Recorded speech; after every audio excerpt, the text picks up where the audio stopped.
Gracias. Ahí voy a compartir la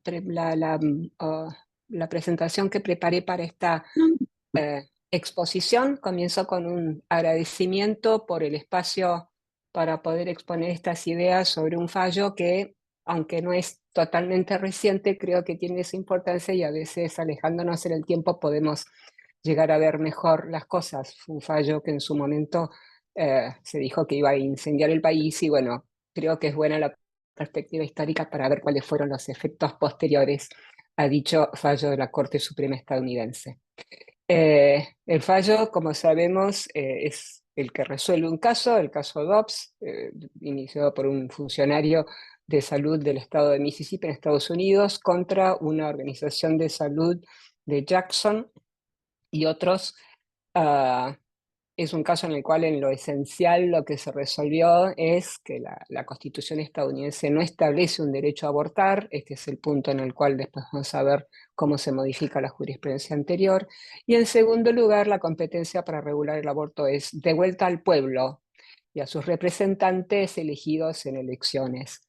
Eh, Esto fue algo realmente revolucionario, pero bueno, vamos a ver más allá del componente federal en Estados Unidos, incito en el caso, vamos a ver cuáles son sus efectos en forma comparativa, si se quiere.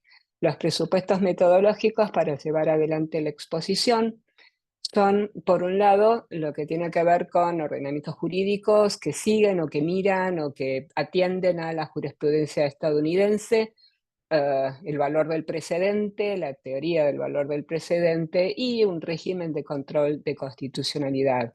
A partir de allí se trata de identificar los efectos de ese precedente y podemos preguntarnos en ese marco si tiene una escasa relevancia para países con códigos de fondo nacionales y no estaduales o locales, como es el caso de Estados Unidos. ¿Y qué sucede con los países unitarios, donde no hay organización federal, sino unitaria, donde hay un gobierno central y todos los códigos de fondo son sancionados por un legislador nacional? Hay una propuesta interpretativa que puedo formular sobre cuáles son las dimensiones de esos efectos y la herramienta auxiliar que empleo en esta elaboración es obviamente el derecho comparado y como punto de apoyo, como desarrollo mi actividad docente básicamente en Argentina, alguna mención de algún fallo de la Corte Suprema de Justicia de la Nación, que es el máximo tribunal de la República Argentina. En primer lugar, podemos decir que es una decisión importante. Dobbs es el fallo más importante de los últimos 50 años. Todos los que estén de ustedes familiarizados con el mismo habrán notado el cambio diametral que ha representado lo que resuelve. En segundo lugar, creo que es importante el fallo porque para aquellos tribunales, como es el caso de la Corte Suprema de Justicia de la Nación de la República Argentina, que miran a la jurisprudencia estadounidense como fuente de inspiración, bueno, pues bien, creo que vale la pena ver qué inspiración podemos hallar en un fallo así. En tercer lugar, es un fallo que deroga Roe v. Wade de 1973 y deroga Casey, que era el caso que se había suscitado con posterioridad ya en el año 92 con una corte con mayoría conservadora y se planteó el caso como para ver si se mantenía o no se mantenía en 1992 la jurisprudencia de Roe v. Wade con un tribunal distinto. En tercer lugar, creo que es un caso en el cual hay como una especie de revisión del principio de esa suerte de imperio de la privacidad de la madre sobre la vida del por nacer, esa forma en que ese derecho a la privacidad, o a la autonomía, mejor dicho, cómo fue idolatrado, puesto en una suerte de altar en Roe v. Wade, es el cimiento principal de Roe v. Wade, y posteriormente Casey no se apoya en ese altar de la privacidad. Y bueno, todo ese esquema, de alguna forma, con Dobbs ha sido modificado, eliminado a los efectos de la decisión privada de la madre sobre la vida del por nacer. Y en tercer lugar, uh, el fallo representa todo un cambio desde el punto de vista de la creación jurisprudencial de derechos. seguramente los que estudian filosofía del derecho han estudiado la cuestión de cómo los tribunales crean derechos más allá de lo que establece la Constitución. En Roe v. Wade efectivamente se creó un derecho que no estaba escrito en la Constitución, y lo que se hace acá es revisar toda esa creación jurisprudencial que hubo de la mano de Roe v. Wade, para modificársela diametralmente. ¿Cuáles eran las circunstancias en el caso de Dobbs? ¿Cuáles son los efectos que tiene Dobbs al inicio de la vida? Y paralelamente, ¿cuáles son los efectos que tiene Dobbs hacia el final de la vida? Eso va a ser un poco el eje de esta exposición. Los hechos son prácticamente inexistentes en el caso, casi no hay sustento fáctico. Lo que hay sí es la puesta en vigencia de una ley estadual. Esa ley es un poco el eje de de todo el caso. Es una ley de 2018 que formula una definición que establece a partir de cuándo se empieza a computar lo que se llama edad gestacional, y establece una limitación al aborto a partir de la semana 15, tomando en cuenta esa edad gestacional. La edad gestacional comienza desde el primer día del último periodo de la mujer encinta, y a partir de allí tácitamente se está computando la edad gestacional como desde la concepción misma. Y se establece una posibilidad de abortar en normalidad. Estamos excluyendo todos los casos de peligro para la vida de la madre, etcétera, casos de normalidad, hasta la semana 15. En realidad estamos hablando de una ley que no es que prohíba en forma absoluta el aborto, sino que lo permite hasta la semana 15. Creo que vale la pena recordar los extremos fácticos tenidos en cuenta por el legislador en esta ley estadual. Allí tiene un rol preponderante el modo uh, concluir o de interrumpir, mejor dicho, el embarazo por medio de la aspiración y despedazamiento del por nacer. Y ese era uno de los elementos tomados en cuenta para establecer la edad que se establece a los efectos de la cantidad de semanas hasta las cuales, cumplida la 15ª de las cuales ya no se puede abortar. La acción la inicia la clínica, esta clínica médica y sus médicos. Hay una médica que participa en todas las instancias, lo hace por sí y por sus pacientes, impugnan la ley estadual de 2018 por ser contraria a Roe. Esa limitación de poder abortar hasta la semana 15 sería contraria a Roe, y de esa manera accionan contra los funcionarios de salud estaduales impugnando esa ley. Había dos cuestiones en juego. La más clara es la constitucionalidad o inconstitucionalidad de la ley estadual, y la pregunta si significaba esa ley una prohibición inconstitucional del derecho a abortar, derecho que, según los actores, había sido creado en Roe por vía jurisprudencial.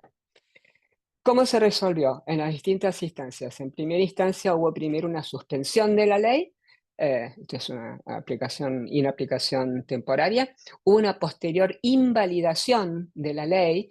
En primera instancia, la Cámara Federal termina prácticamente convalidando todo esto, pero por otros argumentos. En realidad lo que dice la Cámara Federal es que desde Roe el derecho a abortar es una línea jurisprudencial ininterrumpida. Es una línea jurisprudencial ininterrumpida, y hay una regulación local que puede salir sana y salva, salvo que genere una carga indebida.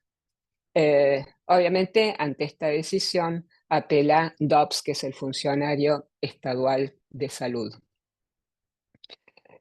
Ya en la instancia de la Corte Suprema estadounidense, la Corte Suprema estadounidense lo que hace es simplemente revocar y devolver el caso. Revoca la sentencia anterior y devuelve el caso. ¿Y qué significa esto en la práctica de la Corte Suprema norteamericana? Lo que significa es que se tiene que dictar un nuevo pronunciamiento con arreglo a lo decidido por la Corte Suprema, que es el máximo tribunal en el orden estadounidense. Acá vale la pena tener en cuenta que, primero, la ley estatal no fue declarada inconstitucional, no fue declarada inconstitucional. Es claro que no se extrajo, a tenor de lo que surge de la lectura del fallo, no se extrajo de la Constitución un derecho contrario al que se había extraído en ocasión de Roe. Eso no se hizo. Lo que hace la Corte es adentrarse en el caso, hacer toda una serie de argumentaciones para en realidad dar a conocer el razonamiento que va a tener que adoptar el tribunal que dicte el nuevo pronunciamiento con arreglo al fallo de la Corte. eh, y a eso se limita la cuestión de haber revocado y devuelto el caso sin condiciones. Pasando ahora a la cuestión de los principales argumentos, es un fallo largo, extenso, muchos de ustedes seguramente lo habrán leído y habrán visto allí toda la serie de capítulos y argumentaciones que se realizan. Los dos principales ejes tienen que ver, uno, con que la Constitución de Estados Unidos no establece un derecho a abortar, y en segundo lugar, que si alguien tiene el poder para poder legislar sobre el aborto, no es la Suprema Corte, sino que es el pueblo a través de los representantes elegidos en elecciones, que son integrantes de cuerpos colegiados dotados de competencia para hacer leyes. En el esquema estadounidense, donde son los estados los que dictan los códigos de fondo, es el pueblo y sus representantes los que tienen que elaborar esos códigos de fondo, esas normas de fondo, y establecer de acuerdo con de acuerdo con su propio ámbito de autonomía, qué es lo que quieren para los por nacer. Los capítulos diversos que tiene la ley, que tiene el fallo, perdón, hacen en primer lugar a si se establece en la Constitución un derecho a abortar y si surge ese derecho a abortar, si leemos adecuadamente la Constitución, esa respuesta es negativa. La segunda pregunta es si aconseja la doctrina del precedente aceptar Roe v. Casey como Roe y Casey en forma como dados sin poder revisarlos, sin poder cambiarlos, hasta dónde llega el valor del precedente. Obviamente se revocan Roe y Casey. La tercera pregunta es si estaba la decisión influenciada por consideraciones políticas o por la opinión pública, siendo que no existe un mandato de acatamiento inexorable del precedente. Acá es donde la Corte estadounidense se aleja de consideraciones políticas y se aleja también de la opinión pública para producir un producto técnico ampliamente fundado, sumamente fundado. La tercera pregunta tiene que ver con la racionalidad, la aplicación del Rational Basis Review, que es para ver si es un estándar adecuado para la revisión de las leyes estaduales sobre aborto, siendo que no hay un derecho constitucional a abortar y que esas leyes gozan de una fuerte presunción de validez. Este es el test que aplica efectivamente la Corte. Y en último lugar, la cuestión de si Roe y Casey, al resolver lo que resolvieron, o sea, de cada estado regulando el aborto según su propia autonomía, según sus propias decisiones, si Roe y Casey, al ser fallados por la Corte Suprema, no significaron en realidad una sustracción de competencia para que esa competencia estadual quede en la órbita federal y que quede en la órbita federal la regulación del aborto. Esto creo que es la síntesis. No voy a entrar en detalles sobre cada una de las argumentaciones, pero vamos a volver sobre esto a lo largo de la exposición. Entrando acá en la cuestión de los ejes de interés en el fallo tiene como distintos ejes que son aquellos que a mí por lo menos me permitieron ver para un tribunal que mira mucho la jurisprudencia estadounidense, como es la Corte Argentina, a lo largo de toda su historia, desde el siglo XIX, creo que es bueno ver esos ejes y ver qué paralelo se puede esbozar. En primer lugar, la cuestión de la ausencia de un derecho de rango constitucional a abortar.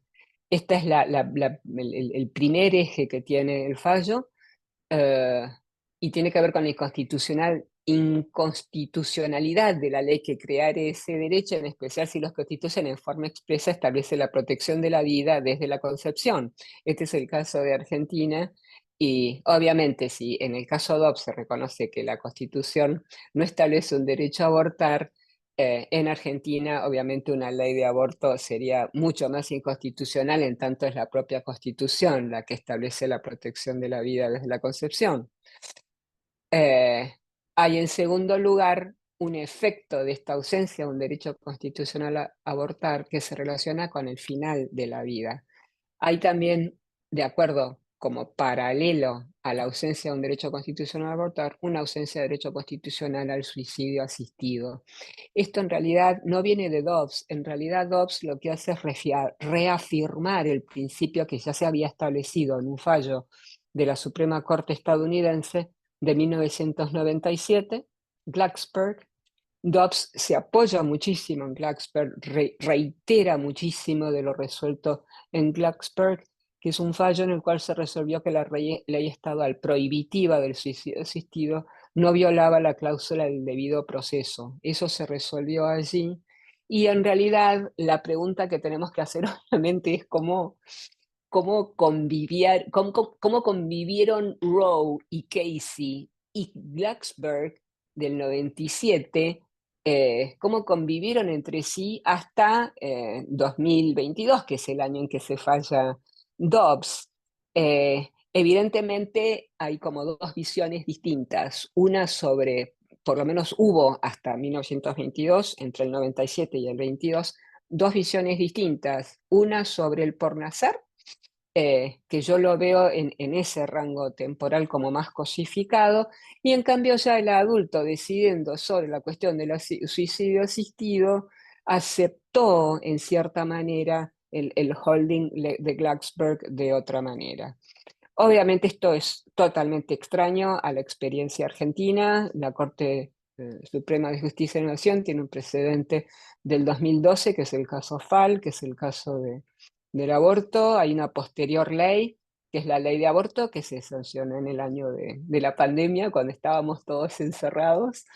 Y finalmente MAD, que es el caso MAD, MAD son las siglas, las iniciales del paciente, o también aparece como D,MA, debe ser el apellido, del 2015, donde también suicidio asistido, directivas de última instancia interpretados de tal manera que parece prácticamente una muerte asistida. Eh, el segundo eje de Dobbs tiene que ver con, por un lado, la libertad, y en segundo lugar con la libertad ordenada, el criterio de libertad ordenada. Este es un concepto que es muy propio de la organización federal. Tenemos que tener en cuenta 50 estados, cada uno de los cuales con sus propios delitos, sus propios regímenes de matrimonio, sus propios regímenes de sucesiones, sus propios regímenes de compraventa, etcétera, etcétera, etcétera. Eh, Eso obviamente clama en cierta manera por una suerte de criterio de, muy bien, hay libertad en cada estado, pero esa libertad de alguna forma tiene que estar ordenada. La Corte, lo mismo, cuando mira hacia la libertad, dice en Dobbs que le brinda una escasa orientación, el criterio de libertad, y cuando mira el criterio de libertad ordenada, también lo desecha, porque en realidad aparece como un estándar de 1937 en un caso penal, ese caso Palco versus Connecticut, creada escrita por el voto del juez Cardoso, y era para casos de doble juzgamiento, eh, con lo cual el criterio este de libertad ordenada no aparecía como decisivo a los efectos de lo que se estaba resolviendo en Dobbs. En Argentina, de la mano de la jurisprudencia de la Corte Suprema de Justicia de la Nación. El criterio de libertad ordenada también aparece adoptado, pero aparece en una jurisprudencia muy limitada entre 1994 y 1986. Ahí hay una serie de distintos fallos donde se trasplanta de la jurisprudencia norteamericana a la Argentina el criterio de libertad ordenada, aun cuando la organización federal es muy distinta. En Estados Unidos los códigos de fondo son locales, son estaduales. En Argentina los códigos de fondo, porque lo dice la Constitución, lo dijo siempre, son nacionales. Con lo cual, esto de la libertad ordenada que tendría que verse detrás de 50 códigos de fondo que conviven y que disponen de distinta manera, en Argentina ese problema no está porque hay un solo código penal, un solo código civil, un solo código civil y comercial, un solo código aeronáutico. eh, con lo cual el criterio, no sé con qué, de qué manera se lo trató de aplicar acá en un contexto muy distinto. Tercer eje, privacidad, y este es un poco el plato fuerte que surge de Dobbs. En Roe, la privacidad a los efectos de poder abortar aparece como idolatrada, ¿sí? Es la decisión privada, la decisión de la madre sobre el por nacer, criterio que en realidad en Casey se abandona, porque Casey se apoya mucho más en la teoría del valor del precedente que en cuestiones de privacidad.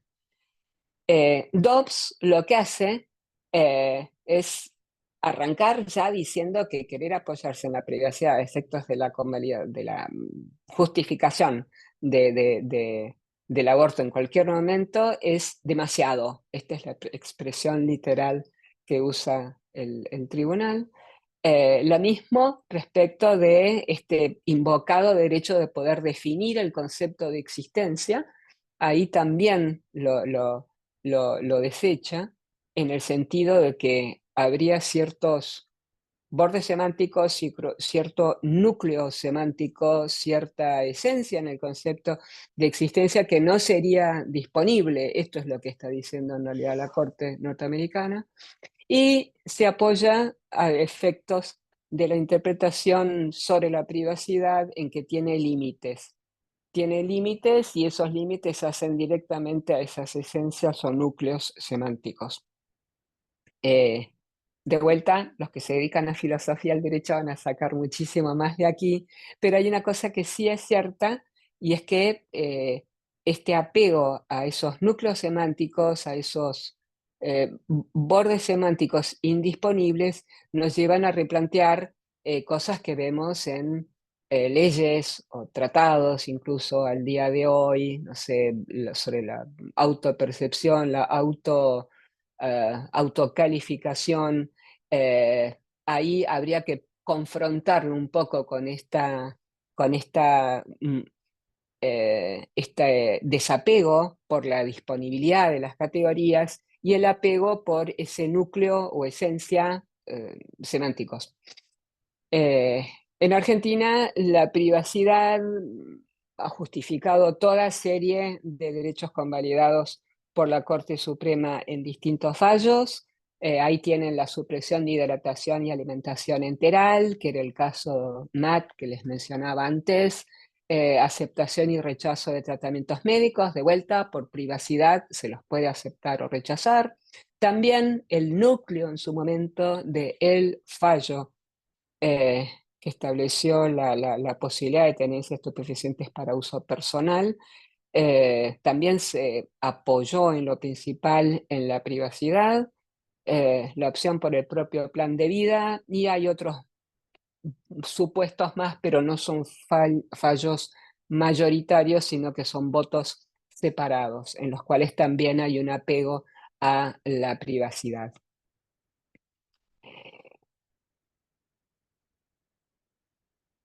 El otro eje que tiene más que ver con derecho político, si se quiere, es el de la regulación del aborto por el pueblo de cada estado, mediante sus representantes. Acá es donde cada estado puede decidir limitar el aborto o incluso prohibirlo. Hay un desplazamiento acá por el riesgo de la decisión, cuando la Corte Suprema dice esto es una decisión del pueblo de cada estado a través de sus representantes, se está desplazando el eje sustancialmente, o sea, de lo que se había federalizado lo vuelve a esta, estadualizar, si vale el verbo. Pero de vuelta, tengamos en cuenta que en el caso no se declara que haya un derecho constitucional a la vida desde la concepción. Simplemente hay un apoyo en la autonomía de cada estado para decidir, que creo que es el núcleo o el rasgo más republicano que tiene el fallo. El fallo es desagradablemente neutro para aquellos que esperaban que la Corte Suprema declarara eh, un derecho constitucional a la vida, o sea, que querían que declarara lo contrario de lo que se había declarado en Roe. Sin embargo, tenemos que ver la parte sana del fallo y que es positiva, y yo creo que es la que más cimientos va a brindar para casos posteriores, y son las herramientas que la propia Corte enumera como herramientas que va a utilizar para analizar leyes estaduales limitativas o prohibitivas del aborto. Esas herramientas son básicamente tres: el Rational Basis Review, que es menos exigente, eh, el que se persigan fines estatales legítimos. Legítimo es obviamente algo que supera la mera legalidad, se mira esto desde más arriba, y una fuerte presunción de validez de las leyes que son sobre salud o bienestar. Estas son las herramientas que la Corte dice que va a utilizar cuando tenga que analizar otras leyes estaduales en casos que eventualmente lleguen hasta sus estrados. Estas herramientas obviamente presentan asimetrías respecto de la forma en que las mismas fueron aplicadas en Argentina. No me voy a expandir sobre ese tema, pero tenemos que tener en cuenta que son herramientas, en el caso de la jurisprudencia estadounidense, herramientas de largo arraigo y de tradicional aplicación a lo largo de su jurisprudencia. Pasando ahora sí al problema posterior que se planteó, no solamente esto de si el Estado, si el país se iba a incendiar o no después de Dobbs, pero hay un problema mucho más concreto y más tangible, si se quiere, que se ha suscitado con posterioridad a Dobbs y tiene que ver con la cuestión de lo que se llama el aborto químico. El aborto químico es un eh, aborto que se realiza con químicos. Generalmente hay uno que se administra primero, como el mifepristone, y después se toma un segundo químico para limpiar los restos que pueden haber quedado después del aborto autoprovocado. Y este procedimiento eh, está regulado en forma estadual. Cada estado regula cómo va a funcionar el aborto químico dentro de ese estado. Eso lo hace la constitución estadual, la ley, según cómo está organizado cada estado. Eh, lo que se ha suscitado con posterioridad en, en realidad el problema comenzó antes de que se fallara Dobbs, pero cuando Dobbs estaba todavía tramitando, y termina después. Bueno, no ha terminado todavía. En el año 2021, 2021, la Food and Drug Administration, que es la Federación Estadounidense, perdón, la agencia, la Food and Drug Administration, la Administración de Alimentos y Drogas de Estados Unidos, lo que hizo fue eliminar el requisito de expendio en persona para estos químicos abortantes. Eliminó el requisito de expendio en persona, que era el requisito por el cual había que ir personalmente a una farmacia a comprar la droga, por la compra, por ejemplo, con envío por correo postal, con lo cual se evitaba el problema de exigirse que la persona fuera a hablar con el farmacéutico, que el farmacéutico explicara cómo funcionaba, qué riesgos tenía, etcétera, etcétera.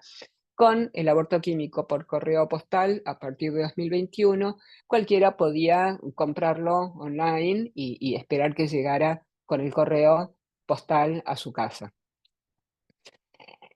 La cuestión es que hay estados que tienen antiguas leyes limitativas respecto del correo postal, y este es el caso de la Comstock Act, la de 1873, que prohíbe enviar por correo postal sustancias que producen aborto. Eh, Obviamente hay una colisión, es una ley muy antigua, pero es una ley que existe, está vigente, y la colisión es clara, pero bueno, lo mismo, más allá del año, de lo que la FDA estableció en el 2021, que fue un año después de la pandemia, no fue en el 2020, sino en el 2021, en el 2023 la FDA insiste sobre la cuestión esta de la eliminación del expendio en persona, el no requisito de venta personal y la posibilidad del envío por correo postal. Acá lo que hace la FDA es hacer una suerte de intervención federal, si se quiere. Este es posterior a Dobbs. Dobbs es de 2022, esta insistencia de la FDA es del 2023, y lo que está haciendo acá la FDA es hacer una especie de imposición de la decisión federal sobre lo que cada uno de los estados va estableciendo en materia de aborto. Se afecta obviamente la autonomía estadual y las herramientas de control locales que cada estado pueda tener. Eh, Hay un principio que nos obliga a revisar toda esta serie de medidas, que es el principio este que surge de Cooper contra Aaron de 1958, es un principio muy antiguo, que es el que dice que el principio, el Poder Judicial Federal es supremo en su exposición del derecho constitucional. Entonces, en realidad, la FDA, que es una agency, una agencia importante, es cierto, pero del orden federal, no podría insistir sobre esto después de lo que ya la Corte Suprema dijo en 2022 con Dobbs. Sin embargo, la insistencia está vigente. eh, Se insiste con el aborto químico que puede ser enviado por correo postal, y los casos se están tramitando. Hay distintos casos, hay uno que es el más famoso, que es el de la asociación esta de los, de los ah, los del juramento de Hipócrates, pero hay muchísimos casos que están todavía pendientes de resolución para ver cómo juega la legislación local con la legislación regulatoria federal de una agencia regulatoria como es la FDA. Voy concluyendo. Eh, Dobbs parece un fallo muy para Estados Unidos, muy de la Corte Suprema estadounidense, con una cierta composición, pero muy para ellos. Sin embargo, creo que hay perfiles de Dobbs que le dan como una suerte de importancia a nivel mundial, por lo menos para Occidente. Hay una arquitectura en la cual se inserta Dobbs, y esa arquitectura tiene que ver con el apoyo en lo que es una organización republicana, cómo funciona una república. En esa república se privilegia la representatividad del pueblo, y lo que Dobbs hace en realidad, si se lo compara en la perspectiva con Casey y con Roe, es eliminar el gobierno de los jueces para restaurar, si se quiere, una suerte de gobierno del pueblo por medio de sus representantes. Esto obviamente pasa por toda la cuestión del principio antimayoritario, la cuestión de si los jueces son electivos o no. En el caso de Argentina, igual que en Estados Unidos, para la Corte Suprema los jueces no son votados, los jueces son elegidos por el presidente con acuerdo del Senado, con un procedimiento menos o más exigente, con menos o más audiencias, menos o más publicidad de las audiencias, pero la cuestión es que hay una suerte de cambio del apoyo sustancial de un derecho en la jurisprudencia a apoyarse en lo que normalmente nos permite tener acceso a aquellas eh, regulaciones o normas que permiten la vida en sociedad, que son las leyes que sancionan nuestros representantes, que elegimos y que sancionan esas leyes en una legislatura y que eventualmente son promulgadas y publicadas. Hay un cambio entonces de personaje principal, vamos a decirlo así. Hay dos aspectos para anotar en el fallo. eh, Uno tiene que ver con la cuestión del pornacer en tanto descosificado. En Roe, el pornacer no aparece. El único personaje de la novela de Roe es la madre y su derecho a la privacidad y sus decisiones privadas y cómo podía ella sola disponer de la vida del pornacer. En cambio, en Dobbs, ese por nacer aparece descosificado, aparece subjetivado, si vale el adjetivo, y esta descosificación, en cierta manera, es lo que suplanta o reemplaza lo que había sido en Roe la idolatración, ese poner en un altar sacrosanto la privacidad de la madre y su decisión sobre el por nacer. Hasta aquí lo que tiene que ver con las generalidades de Dobbs, pero en particular creo que el fallo lo que ofrece es, desde el punto de vista de la seguridad jurídica, en uno de los tres principales, digamos, cimientos de nuestra vida en sociedad: vida, propiedad y libertad. La vida es uno. Entonces, el rol del tribunal en ese fallo aparece como eh, apoyado en las herramientas que se van a utilizar para casos futuros establecidas en forma muy clara, preanunciadas, generando una cierta seguridad o sensación de seguridad o de certeza, y esas son las herramientas que habíamos mencionado antes sobre racionalidad, legitimidad y la presunción que se iba a aplicar a las leyes. De esta manera, ninguna hospital, clínica, no sé, entidad de salud, podría decir, ah, no, yo no sabía, no pensé que me iban a analizar el caso de acuerdo. No, ya lo anunció la Corte en dos, ya dijo cuáles son las, herramientas que va a utilizar para la revisión judicial. Y hay un filón que creo que es el que nace en Dobbs y que tiene que ver con la aplicabilidad de lo que dice, no solamente para el inicio de la vida, para leyes prohibitivas o limitativas del aborto al principio de la vida, pero también una aplicabilidad a las leyes sobre el fin de la vida. Les reitero, en 1997 la Corte, aun cuando Roe ya en esa época reinaba con todo su esplendor, la Corte en Blacksburg falló como falló en contra de estas, favoreciendo las leyes prohibitivas del suicidio asistido, y Dobbs lo que hace es reafirmar Blacksburg de 1997. Eso creo que es un punto importantísimo porque, por lo menos para esas leyes prohibitivas del suicidio asistido, las herramientas estas que mencionamos recién tendrían que también, por ende, ser aplicadas a esas leyes sobre fin de la vida. Respecto del aborto químico, y con esto concluyo, mi propuesta humilde es, obviamente, interpretar cuál es el ámbito de actuación de la autoridad federal en la materia, cuál es el ámbito de actuación de cada estado dentro de las particularidades de la organización federal en Estados Unidos, que es muy federal, hay mucha autonomía por parte de los estados. No se podría de ninguna manera entender que la autoridad federal pueda exigirles a los estados algo que se haya dentro de la esfera de disposición por parte de los propios estados, dentro de su ámbito de autonomía. Creo que esta sería la forma de interpretarlo. De cualquier manera, es bastante difícil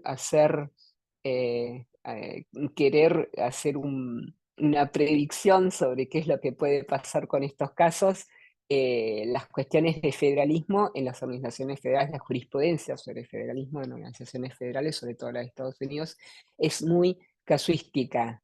Eh, Uno conoce precedentes, pero es, digamos que se va, alguna vez un juez estadounidense dijo, vamos armando una doctrina según el caso. Eh, y algo de eso es lo que resuena en estos casos. No hay eh, una jurisprudencia uniforme que se pueda decir que se puede aplicar en forma previsible, sino que hay muchas soluciones para distintos casos en los cuales se pone en juego la autonomía y el margen de decisión a nivel local, y bueno, y eso funciona eventualmente para ver como límite o no para la decisión federal. Así que bueno, con esto creo que concluyo. Acá tendría que yo dejar de compartir y si hay alguna pregunta o algo, bienvenida.